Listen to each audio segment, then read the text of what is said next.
Hi, everyone. Welcome back to another episode of Hersatility. I am your host, Danny Poso, and today's guest that I have with me wears many hats. She's a mother, an entrepreneur, a reality TV personality, and advocate. She's been very open about her journey raising her beautiful son with autism and also thriving in the business world and her social life. So today, we're going to get a little bit into each of those and just have some girl talk, some long overdue girl talk. So Day, welcome to Hersatility.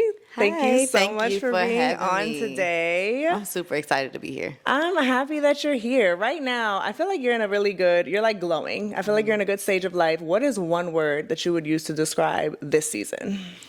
Soft life. Oh, we talk about that all the time. Really? I swear. It's been like a common theme, especially through season one, but even yesterday we were talking about that, and I love that for you. That's so funny because I was talking to my friend yesterday. I was like, I feel like I'm in this chapter where I can be soft. Like I feel like I used to be like, I'm so busy, but I seen a meme yesterday and it said like, actually I do have time. Like I do have time. So yeah, I think that's like the definition of what era I am in. How do you feel like, it's so funny because I actually had a question on here about soft life. For real? So that is crazy. No, let me look because I swear it all always ties together. Baby. Alignment. Literally. What was it? It was, do you think soft life is truly attainable, or do you think it's a luxury only certain people can afford?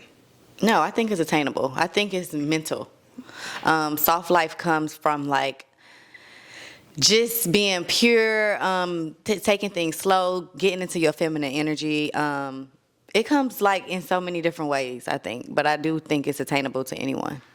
And what do you feel like defines femininity? Because I feel like they go hand in hand, and I feel like there's this long debate of like, what is feminine energy? Yes, feminine energy to me is like tapping into your I feel like your soft era. And when I say soft era, I mean in like taking things slow, like thinking about things before you do it, planning things out, doing things that matters, like, or actually being a part of things or having people in your life that make sense for your future.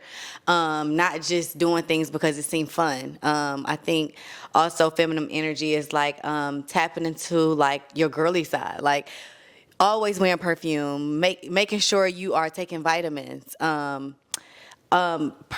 guess like even like maintenance, making sure your hair is done, your nails is done, making sure you are put together in every which way.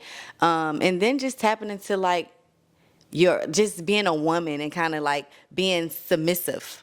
And when I say submissive, not just pertaining to like a relationship, just being submissive and being like able to like allow things to come into your life at whatever stage or whatever you're doing. So I feel like you can relate to this well, because obviously you are a Black woman who has thrived in like entrepreneurship. I am someone who came from immigrant parents, so like hustle culture is something that I feel like we've understood, have probably been like guilty of just like survival mode. Honestly, we're both single mothers too. It's just like having to like be on go. How do you transition or even try to balance the two?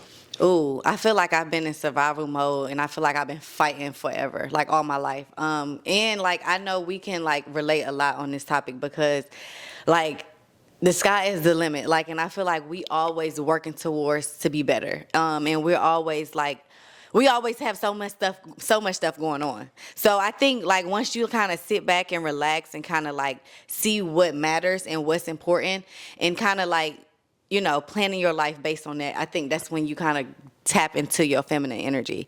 But honestly, I think that I know I've been like, I always want to stay busy and I always want to like hustle. Like I always like don't want to leave money on the table. But now I've been in an era where it's like all money isn't good money and all energy isn't good energy. So I think you just got to realize what matters and what makes sense for you.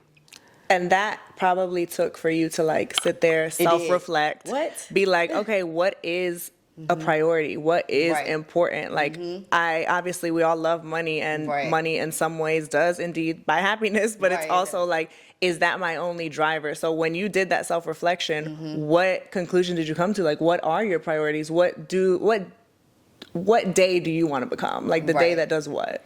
So when I did that self-reflection, that's so crazy because this is really like the chapter I'm in right now. I love that. And I literally like been sitting back just realizing like I even stopped drinking 5 months ago. I stopped smoking love hookah. that for Like, you.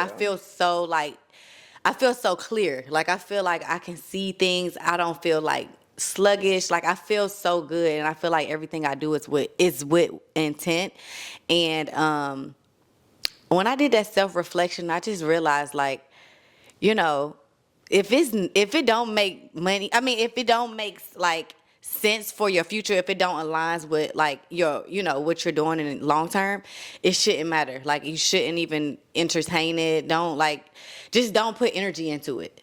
And when I say that, to say, like, even with work, I feel like I want to work smarter, not harder. And I know I used to, like, I'm an event planner, so I used to, like, take every opportunity that comes my way. Like, I wouldn't leave no money on the table. I would just be so eager to, like, grab all opportunity, because I'm like, I got bills. Like, I want to get all the money that's coming to me. And I'm like, And it's girl, that doesn't matter. That mentality. I'm telling you, Yes. it's almost like a pressure to thrive as like a minority or woman of color, and Right. be like also a bit of like subconscious Right. scarcity mindset. I feel It like that does. maybe was instilled in us, or who knows? I know that was the case for me. I don't know if it was the same for How you, was your but self-reflection, like, when you realized, like, you want to step into this life, like, step into soft life? I feel like I'm still like very much in the midst of it, because I feel like I am just kind of getting to the other side of survival mode, like the trenches of what I felt like was survival mode. Right. And still not where I want to be, but I did have to take a second to be like, we're kind of similar, I think, in the sense of like, we always got to go. We're always on Yeah, go, all the yes. things. But it's like that made me like, I had to stop and be like, yes, you're not where you want to be. You're not making the money you want to be. Your businesses aren't where they want to be yet.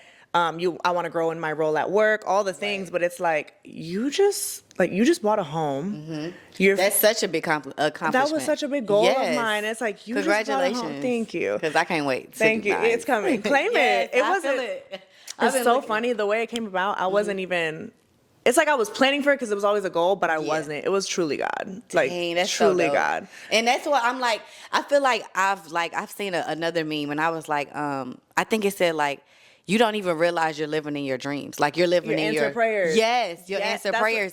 what- And then when you 100%. look back, you like, wow, I am. Like, I'm driving my dream home. I'm driving my dream car. Like, I'm doing things that I love. I can wake up and do anything that I want. Like, I feel like I've gotten to the point where, like, stop doing things that's draining. Like, Yeah. God is gonna bless you either way. Like, He's not. If it's for you, He gonna make sure it comes to you. But, like, just sit back and, like, sometimes it's okay to, like, do things that matters and kind of, subtract those things that doesn't. Like, Yes, and be content. And Be I'm content. always grateful, but like, really, just sometimes I feel like we might feel guilty for feeling content where we Right. are, but there's so much peace in being like, so yes, much I peace. want more, and Yes. yes, I'm working towards more, but I truly am okay. yeah, like.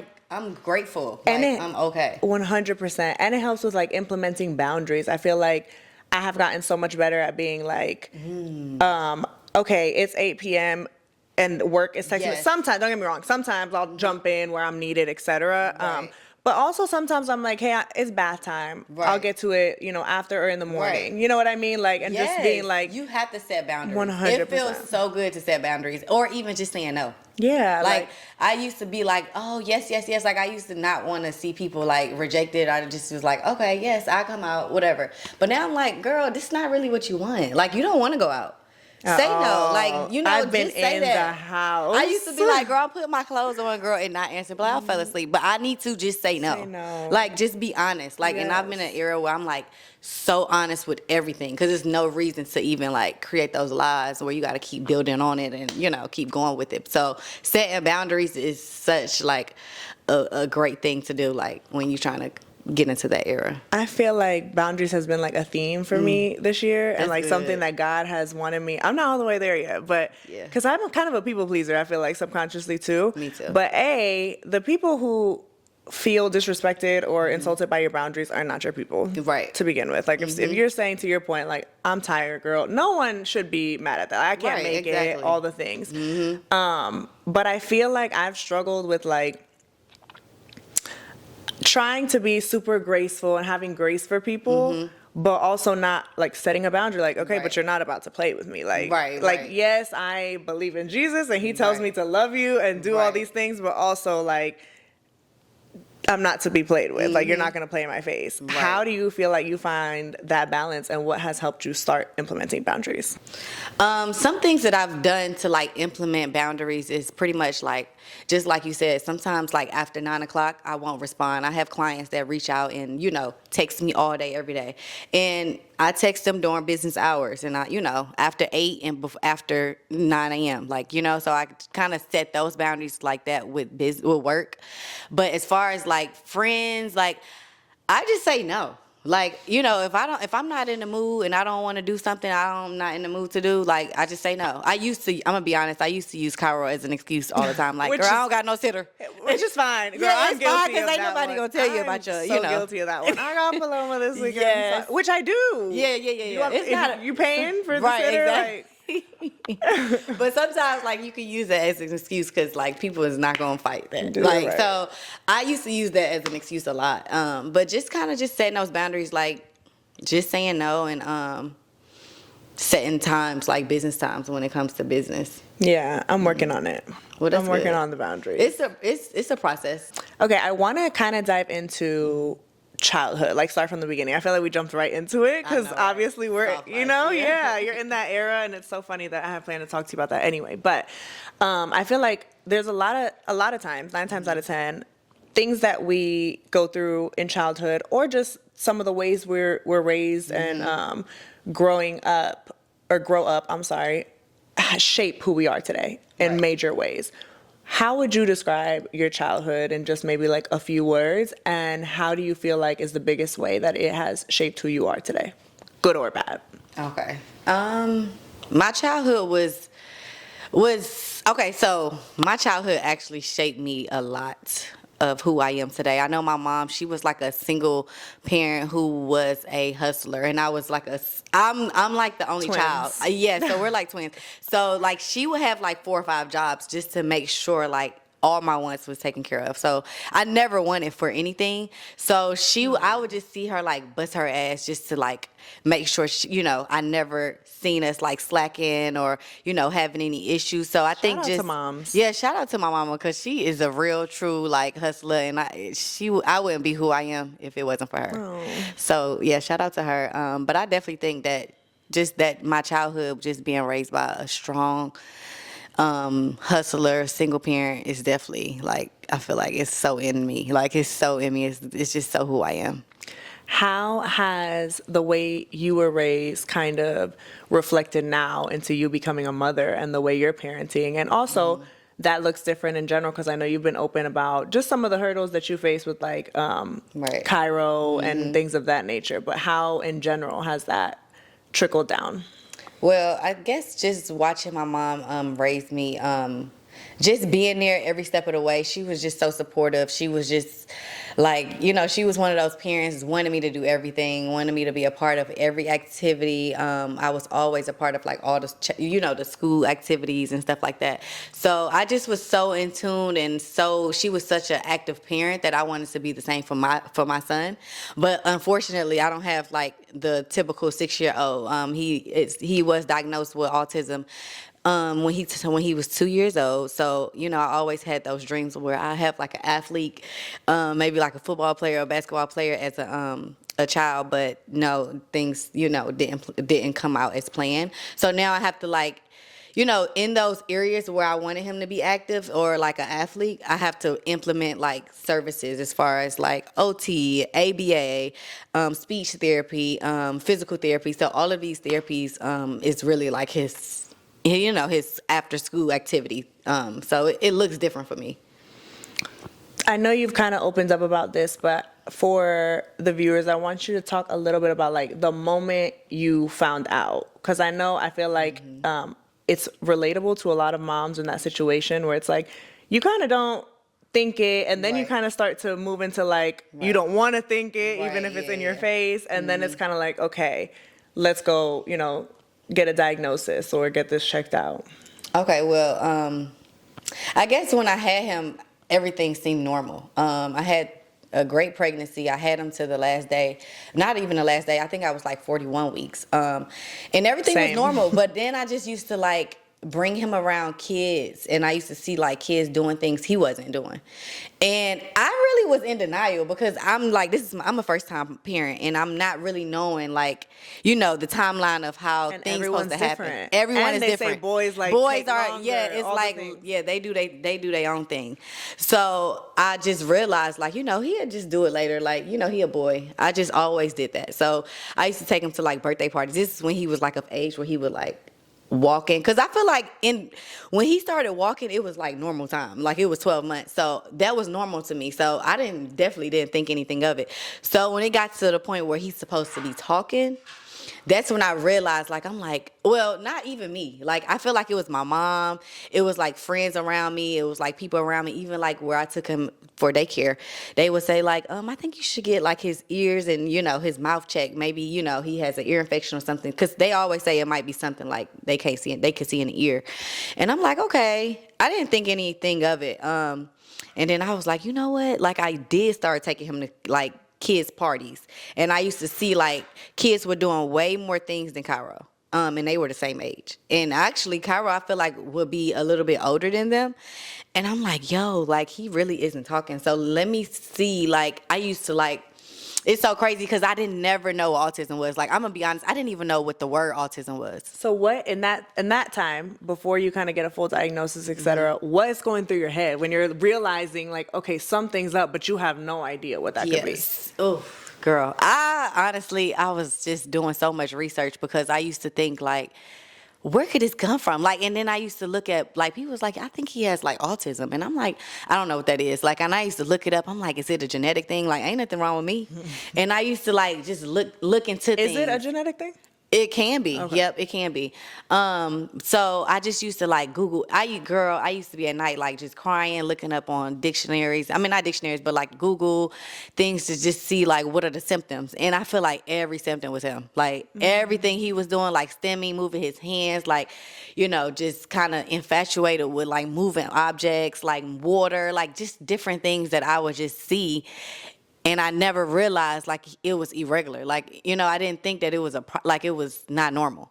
So I used to be so in denial. I'm like, yo, he gonna grow out of this. Like, maybe like, let me give it a month. Let me give him like some natural products or things that, you know, that doesn't have all these chemicals and stuff in it. So I'm thinking like maybe it was the milk. Like, cause I breastfed for like a month, but then after that I couldn't take it really like as much no more. So I started giving him formula. So I used to switch formulas, like, cause I'm like, maybe it's the formula. And then I used to think like, okay, so maybe. So when I did have him, I had like a high blood pressure. So they was like, because you have a high blood pressure after labor, you have to go into, you have to put him in the NICU for 7 days. So I used to like question it, like, why he gotta go to NICU? Because he's normal. Like, and to be honest, still to this day, I feel like the NICU is the issue. Like, what do you mean? The NICU is like, okay, so it's a place where they have like kids that's still trying to develop, and they monitor them all day, and they on like medicine, like they're on like all type of things, and you really have no control. Like, you have no control what they're giving them. You have no control. Like, He went to the NICU only because you had high blood pressure? yes, and I'm like, that has nothing to do with him, and I was okay. Like, I think it was just like me, just my body just going through so much trauma, and that's just what it was. But they was like, no, this is our protocol. And me, I'm thinking like, we're at Northside Hospital. Like, this is the hospital that, you know, is the baby factory. One, yeah, whatever. The best one. So they gonna know what they doing. So I'm like, okay. But of course, you know, me, I'm not knowing really like how things work. So I'm like, okay, put him in NICU. And like every day I used to see him, like they used to have like tubes, you know, like it's just like weird. So they were giving him medicine? I believe so. They give you vaccines. Like, I feel like once the baby come, they give vaccines. Yeah. Unless they give you like an option. Yeah. But they didn't give that to me. And I don't think I had an option because he went to the NICU. Like, I feel like that was just their protocol. So still to this day, I feel like it came from that.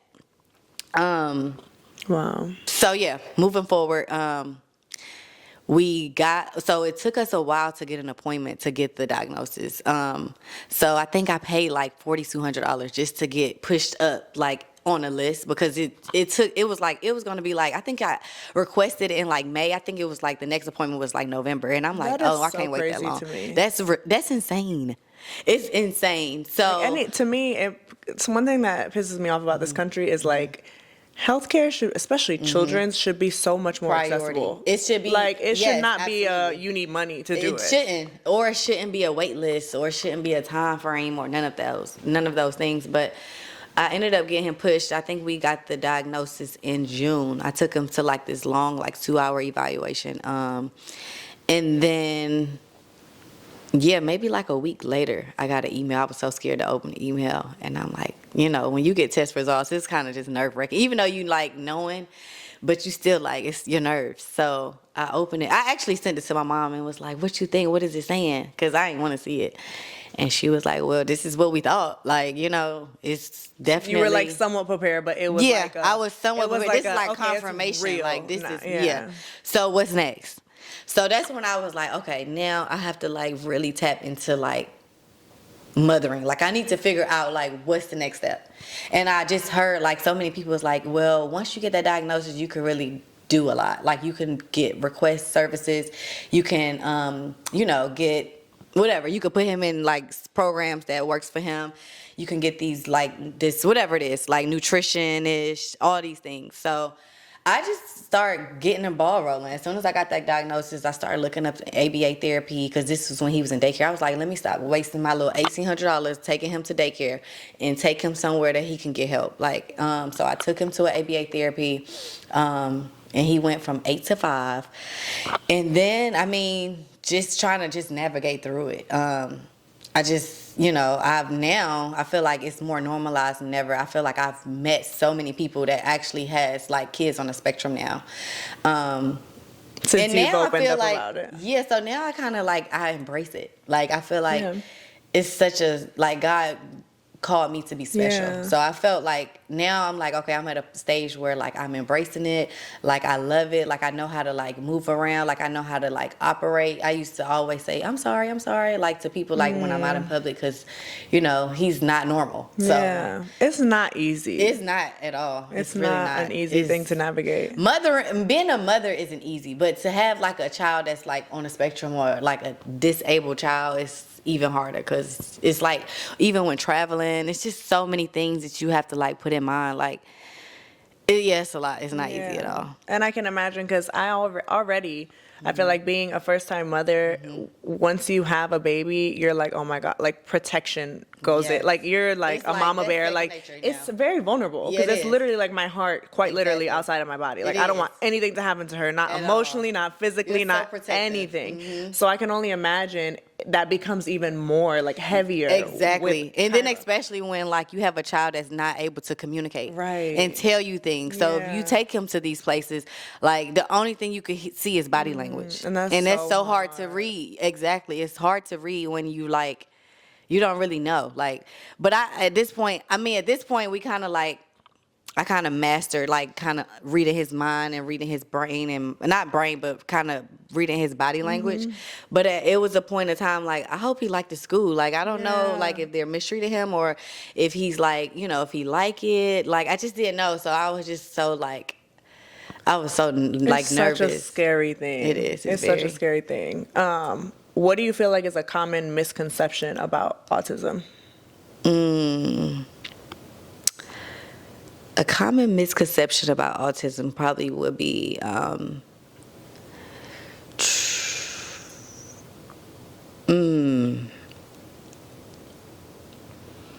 probably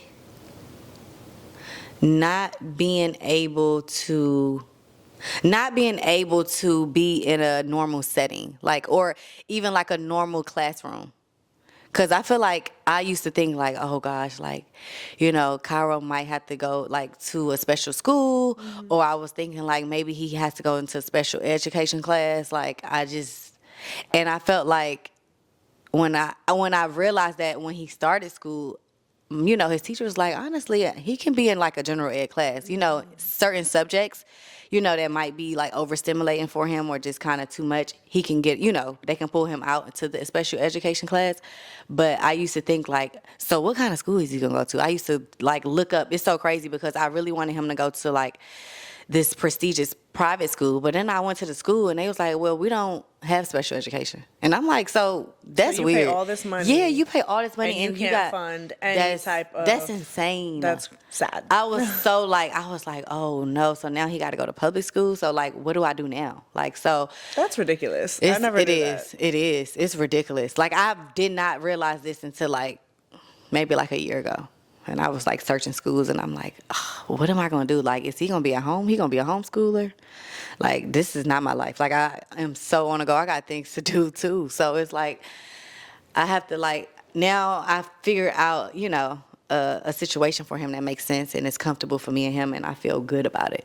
Good. What was or has been the hardest part about all of that on you as like a mom? The hardest part is thinking like about the future. So I have a black boy. In this society, it's kind of scary because it's like you see all of these like stories where like it's black boys and like the law and like, you know, police. Like you just look at those things and like, and I know my son, he can't really communicate as well.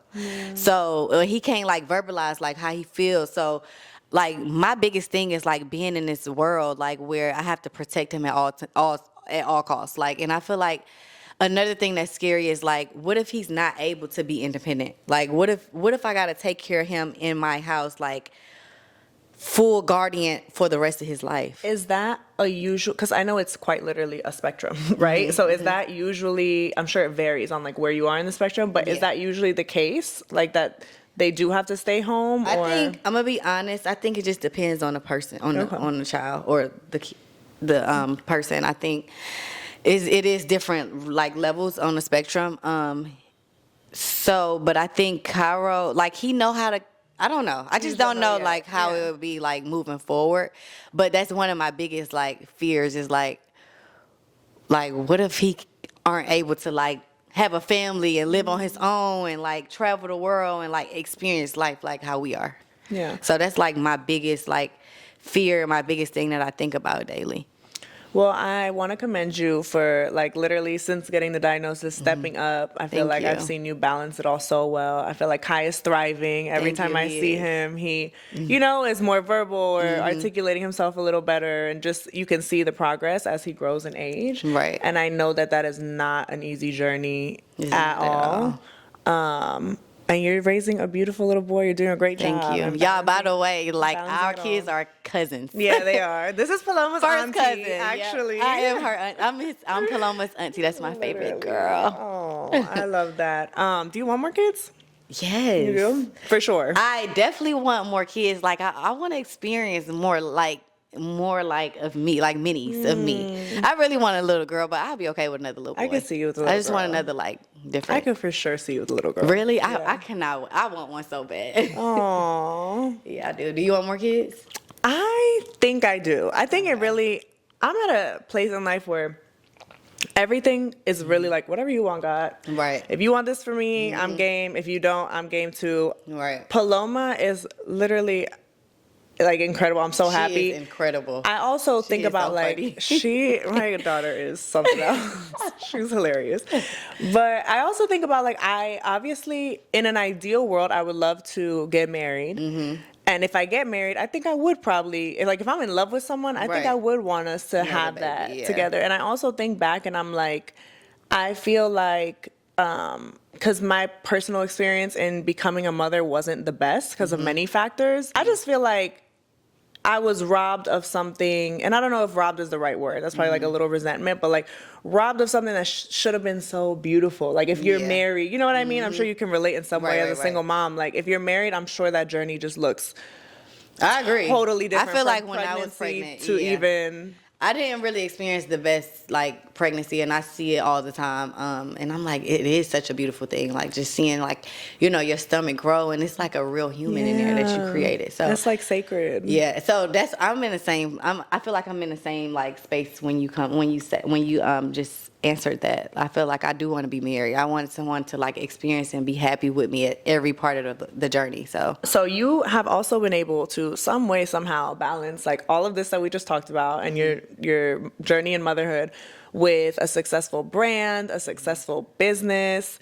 First of all, what would you, aside from entrepreneur, like, what do you consider yourself an influencer? I know the reality TV personality is thrown in there now. Like, Yeah, I know. what do you like to?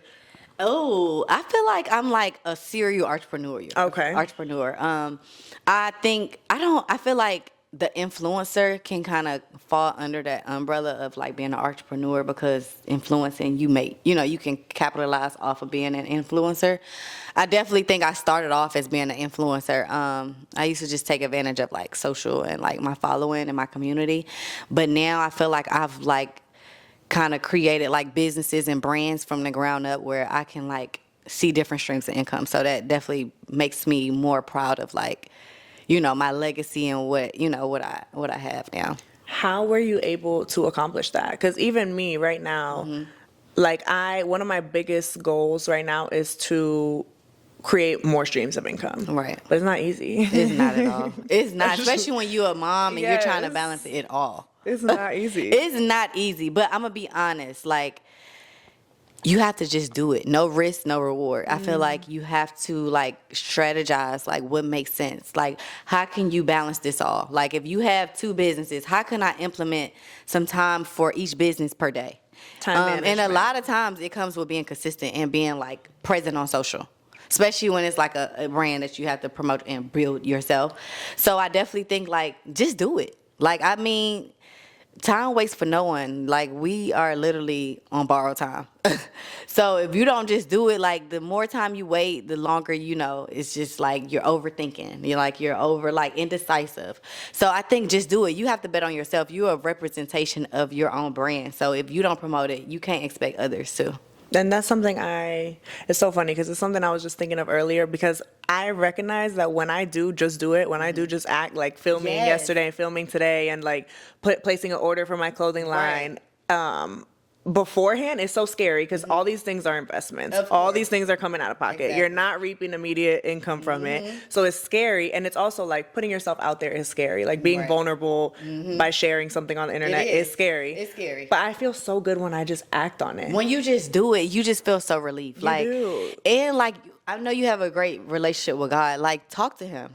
See all what he day, say. every Like, day. when he tells you to do it, just do it. Most of the time, like, if you already have this plan in mind, just like act on it. If you don't act on it, girl, so it's crazy you're saying this, because I literally just made a little TikTok while I was getting ready this morning. I haven't posted it. We'll see if I do. okay. Girl, post it. I know. I used to be like, girl, I used to overthink know. so much, but I'm like, girl, just post it. But- the more you feed, the more engagement. Literally. But in the TikTok, I was talking about how,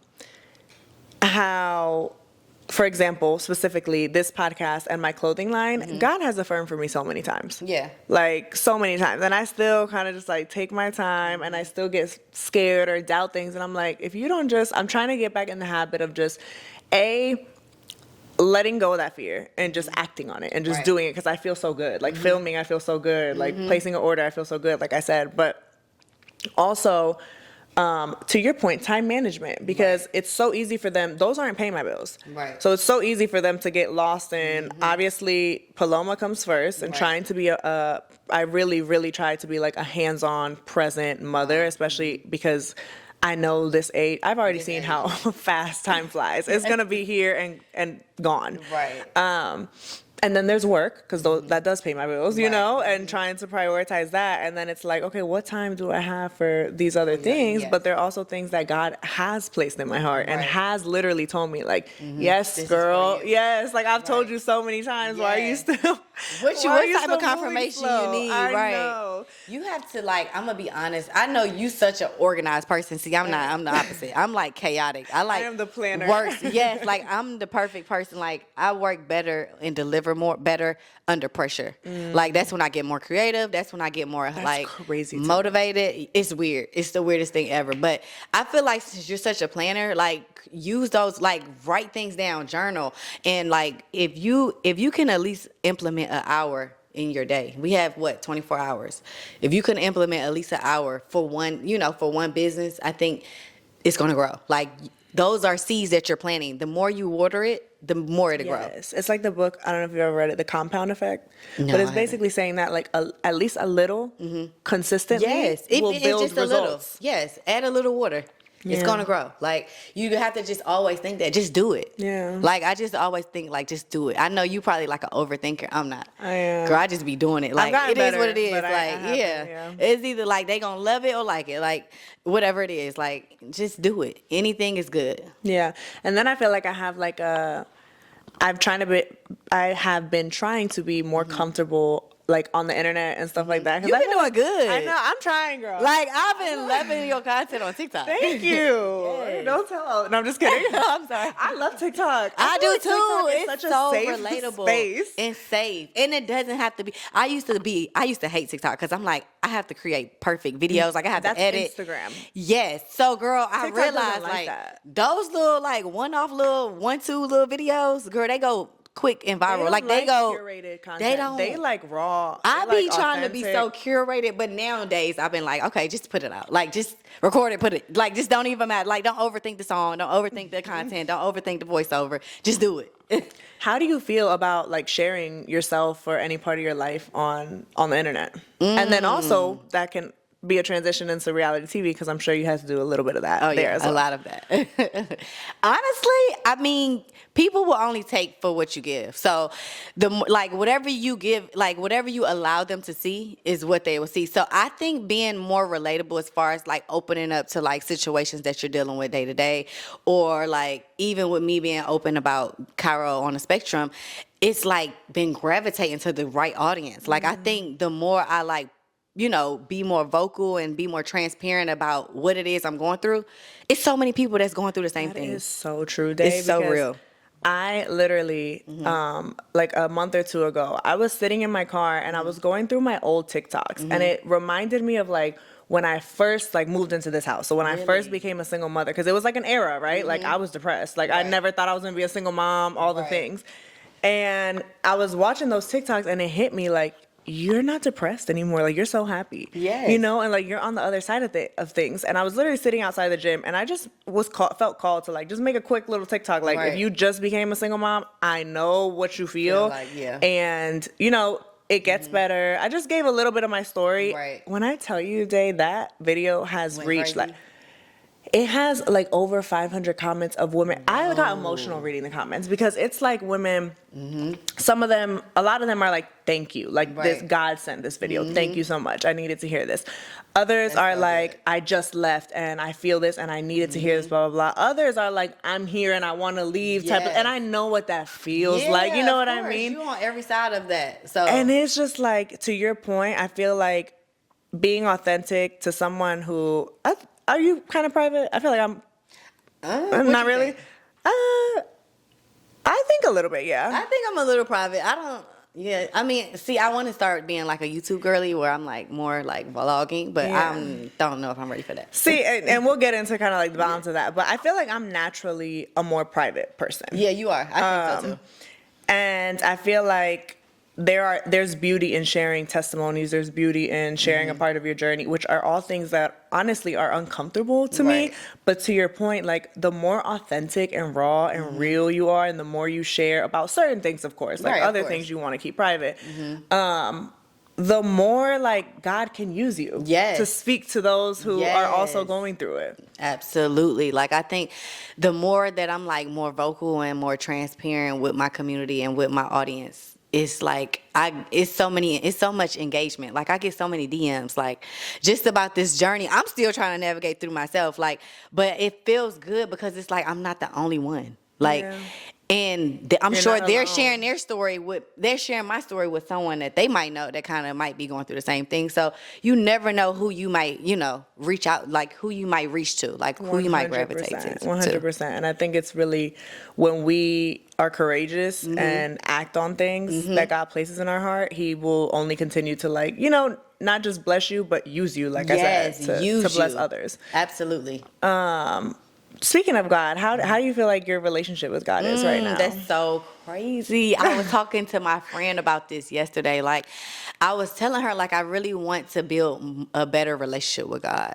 I don't think I have the best relationship with God because, I mean, I pray, but it's like so surface level. And then I do think I pray sometimes when I need things. And I feel like that's not right. Like, I feel like I need to like communicate with him more often. I need to figure out, because she was like, do you ever hear him talking to you? And I'm like, I really don't. Like, I really like, because I don't really even know how to meditate. So it's like, I don't really know how to really talk to him.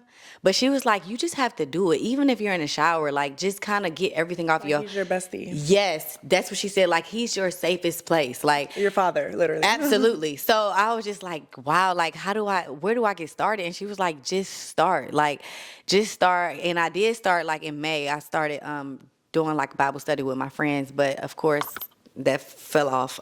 So now I'm like, okay, let me hold myself accountable for, for me. So let me, like, tap into the word and try to figure out. But I felt like the Bible I had was so, like, complicated. So she was like, you need to get the NLT version. Like, it's so relatable. Like, it's like how we speak day to day. What, were you reading King James or something? Yes, I was reading King James, girl. And I'm like, every time I looked at it, read it, I'm like, this is too complicated for me. Peter said what? Yes, I used to go on YouTube like, what does this mean? And I used to have to see like visuals of like, and I was like, this is too much work. Yeah. But now I'm like, okay, let me. Yeah, it is very. But now that she said that, I'm gonna actually order me an NLT version and kind of see what that looks like. But I do want to like build a better. I'm gonna send. Oh, send it to me. And it kind of like breaks down study things good. And stuff like that. I need that. Yeah. I need to order that like tonight. So make sure you send it to me. I will. But yeah, I think my relationship could be better. It's cool, but it's not ideal. Like, it's not what I want it to be. What about you? That is my guy. Like, I speak to him. That's good. I consult him. I don't make a single. He's my business partner. He's my father. He is my bestie. Like, really? I feel like I'm really at a place. Because, I also got baptized as an adult last year. And I think I want to get baptized again. You should. I haven't since my adult life. Yeah, me neither. I was as a baby. I grew up Catholic, actually. But I don't know. I feel like once you go through certain things in life, you can go many ways, right? You can go away from him, you can go towards him. And I think, fortunately, I had those roots in me and those seeds planted where I went towards him. Every hardship I faced, I went towards him. And I feel like I got to a place where it's like I had to completely surrender to him because I realized, like, I can't do this on my own. Yeah. Like, I literally can't. Like, I want to give up right now, and I can't have a kid. Right. So it's like, I need you. Right. And whatever you tell me to do, I'm going to do it. That's what I'm going to do. And yes. And it's not always like a straight, you don't hear him, you know what I mean? Like, straight answer, whatever. So it does take some devotion. Right. And time. And even I think a lot of us could do better. Like, even me, like, I need to do better. And one of the habits I created, is maybe where you could start, is I have the Bible app, and it has like a streak on it of how many days you open it. So really? Even now. So that's good to hold yourself accountable. Yes, and it has plans on there, like devotional plans that are really easy. Yeah. Okay. And it's just like a verse a day, etc. But I think for you, just don't put pressure on that. Like, that's not something that you should feel pressure about. It's almost just like build daily habits. And praying is literally, the way I pray best is I journal. Yes. And it's me like talking to him in my journal. But sometimes it'll be in the car. Sometimes it'll be like your friend said, in the shower. Like, it doesn't have to be a pressure type of thing. Like, sometimes it's just like, thank you, God. Thank you so much that Paloma's healthy. Right. Like, and that's so crazy because I was like, I don't think that I know how to pray correctly. And she was like, there's no wrong way to pray. Like, whatever you feel or think, like, just get it off of you. Like, and I'm like, really? Like, I be feeling so like small when I'm around like church people, like, and they be, they use all these terms and words, and I'm like, ooh, I don't know how to pray like that. But I think I have to start, and then, once it comes to me, I just like, it can be intimidating. Like I said, even me, like, I just actually, crazy story, but I started a small group at my church. Really? Yes, and I'm still, like, one thing I realized about myself is I get so uncomfortable praying out loud in front of people. Like, I'll pray for people all the time, I'll pray by myself all the time, but like when it comes to like praying out loud, I get nervous. Really? So it's like, it's always something, right? It's very intimidating. You're never gonna be like the pastor, or like the first lady, and it's just baby steps. But I think the most important thing about a relationship with God is just being you and not feeling that pressure, because he's not like that's not his energy. He's not like a pressure punishing type of God. Yeah. But I love that. I love that. Yeah, Thank I love you. this whole era that I feel like you're walking into. I think Yeah, it's I feel only good. been positive. I think it's great that you haven't drank. That's not easy either. not Because easy. sometimes you just want a glass of wine or all the time. you just want. So wait, how Even have you now, even how now. have you done that? So I always like I'm such a wine drinker. So I feel like now I be like, dang, like I'm winding down, but it's a mental thing. Like once I did that 30-day, I'm like, girl, I might as well just keep pushing. That's true. Like I don't need that. But then there's always like you it's go like to an brunch edge. and Like you I want want a to little take the content. edge off. Yeah, like okay, maybe I want to take a little edge off. Like let me get a little glass of wine. But I'm like, I think it's mental. Like I be going like even when I do go to brunch or nowadays, I be like, okay, let me get sparkling water with a little mint leaf. Yeah. It looks like a little Yeah. spritzer. And it does Like it for you know, you? it's just a mental thing. And I'm like, okay, I'm drinking my little mocktail. You know, it's cute. I really love that. I And love it's just that a lot. mental thing. Yeah. And I still feel good and I still wake up feeling good. So I'm sure you feel 10 times better. yeah. But sometimes I be wanting to feel like a grown woman. Like I want to go to the vineyard and go like, you know, see the scenery. But I probably still can do that. Just mental, like just maybe do like a non-alcoholic wine. Yeah. I love that. That takes a lot of mental strength and It discipline. really do. It really do. And willpower. Yeah. Like just being like, nope. Yep. I'm not gonna do It it. does. And it kind of makes me feel like, wow, like I could really be disciplined. And I really like I went through like a healing stage where like I was going through like a breakup. So now I'm like at a point where like I know who I am. I know what I deserve. I know what I want. So I feel like me not drinking and not smoking hookah, it kind of like, this is like something that I wanted to change always. And now that I went over that little hurdle of like 30, 60 days, I'm like, I can do this. Like I don't need it. I love I that. feel and like look better. I feel. And the truth is, in those moments where we want to take the edge off, where we feel a little like, oh, Right. I just want to calm down. Right. When we turn to those things in those moments, I know this sounds dramatic, but that's giving those things power. Right, it You know does. what I mean? It And it's so does. easy to do. It's so easy to do. It is. So I'm proud of you. I Thank love you. that. Thank We'll you. get into a little bit of the reality TV stuff. Okay. Because I know you recently did a show, right? Yeah. How was that experience for you? It was interesting. Yeah. I guess that's Would a you good do way it to again? explain it. Honestly, I would do it again because now I know like how to go about it and how to like control it. But I felt like I was so like amateur. Like I wasn't really like knowing Like like when green those of that cameras world come and when stuff. those cameras come on, like it's character mode. So now like I'm like knowing. So I do feel like if I have control, I would definitely do it again. Do you have control though? Like ever in those Yeah, of scenarios? course. Okay. You have control of absolutely. of how It's- you act. Yeah, of but course. not how they not edit. exactly. Now how they edit it can be different, but I definitely think like the way you come off and the way you are, you can control that. Do you think, because I know this is a topic a lot for anyone who's like even remotely in the limelight, do you feel like being on a reality TV show hurt or helped your brand? That was a good one. Honestly, I don't feel like it did anything to my brand. And the reason why I actually like took the opportunity because I thought it would be a great thing to like A platform. yeah, a good platform to promote and push my brand a little bit more, but I don't think it even helped it grow or it like, you know, made it look Well, crazy. that's good. But I'm gonna be honest, it was a few scenes on that season where they tried to make me look crazy. Really? Yeah. I hate that. And I hate that. But now, see, that's why I'm saying I will do it again. But now I know, like, you know, how they move. So Yeah. I got it. Oh, okay. Well, I feel like we've come to a really good place. I really Yes. love this flowed It feel so good. perfect. Yeah, it does. And it was all natural. And I think I love how God, again, this is him like affirming me, I feel like in Hersatility. Just the fact that like people will come on and be like, we were just talking about this. Or like you jumped right into soft life with the first question and I had that to ask you. So that is crazy. But That was I do crazy. have a few kind of closing questions Okay. for you. One of them is, what are your goals for the next year or so, both personal and professional?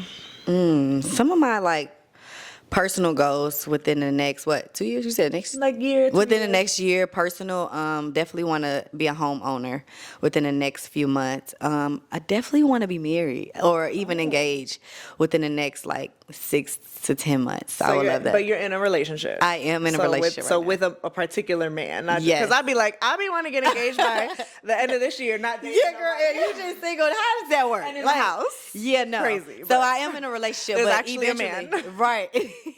So there is a man, but I definitely want to be like engaged or I probably within 2 years married. Do you guys talk about marriage All the time. Oh, okay. All the time, yes. I all love the time. this. And then another personal, I'm gonna be honest, I want to relocate. Like I Out of want to leave Atlanta? Atlanta. Yeah, Where that's would a you big- go? I think I want to go to Texas. Like Dallas. Okay. I've been seeing like these beautiful homes. I That's, was like, gonna say super duper like affordable. Yes, And they're I so see like those. my house. I think we all goals. get the Yes, they're Texas always on real our estate. Instagram. They always flow I'm through. surprised And I'm they like, haven't. The whoa. prices haven't rise. Just off. I always see Yeah. Texas homes. All the time. Like, and their prices is so reasonable. I'm like, oh, I want to go there. Crazy. And I feel like Dallas is such a like corporate I've area. never been to Dallas. Yeah, I've never been either. But I've heard so many good things about it. I Like actually it's have heard so great corporate. things about Dallas. I think So much good- Amanda. Yeah. Oh, really? Yeah, was thinking about moving to Dallas. Yes, Yeah. it's so much money out there, and I'm at a point even with work. Like I want to elevate to like an area where I want to cater more into like the wedding and the corporate clients, because I mean where I'm at is cool, but I think the corporate is more like stability and is more less of like a headache. Peaceful, like more lucrative and more Yes, peaceful. exactly. And then I feel like weddings, I can get creative. I can still like have fun, and it's more money. Like Yeah, it's more for money, sure. and it's just like I don't have to work harder. I could work smarter with That weddings. wedding industry. So, and I feel like Dallas is like a place where it's like family oriented, and it's like more like weddings there. So, I definitely want to relocate. It's just up in the air. I haven't really like acted on it yet, but I definitely want to go travel and go visit it before I even just go take that. This is a take great that jump. start. This Pray is a great about it. jump. Pray about it. Pray Yes, about it. I'm gonna pray Ask about it. him. I am Say, gonna God, pray about if it. Dallas is in the cards, Baby, show I'm me gonna pray some out of yeah. signs. Show me Yeah. some signs. Let me know what it is, and then plan and act on it. Because we Yeah. talked about acting on it Exactly. too. Yeah, you're right. You're Just right. do it. No, you can't just pray about it. Let's be Yeah. clear. Faith without works is dead. Right. What's one thing that you would say to little Dayara if she were sitting right here? One thing I say to little Dayara is, oh, dang, that was a good one. I would probably say, put whatever it is that you like enjoy or have a passion for, like put your all into it. I felt like when I was like a child, I probably was just doing things, even like going to college. Like I know like college and work wasn't for me, but it is for I highly suggest everyone go to college, but it just wasn't for me. And I started making money during like the freshman year, and I was like, whoa, if I can touch $1,700 in a week as a 17-year-old, like I can only imagine what I can touch. That's a lot of money back That's then. what. You just Even, have that like, spirit, what? that entrepreneur. I just had it. I didn't know. I didn't know I had it until I was like, okay, That's let a me just gift. create some T-shirts. Yeah. And I just started posting T-shirts, utilizing like my network, and then I just kind of like start blowing up. But I just would like tell myself like, just whatever you have a passion for, just put 100% into it. Don't half step anything. I love that. What's one thing that you would want Kai to always remember? I always want Kai to remember, I'm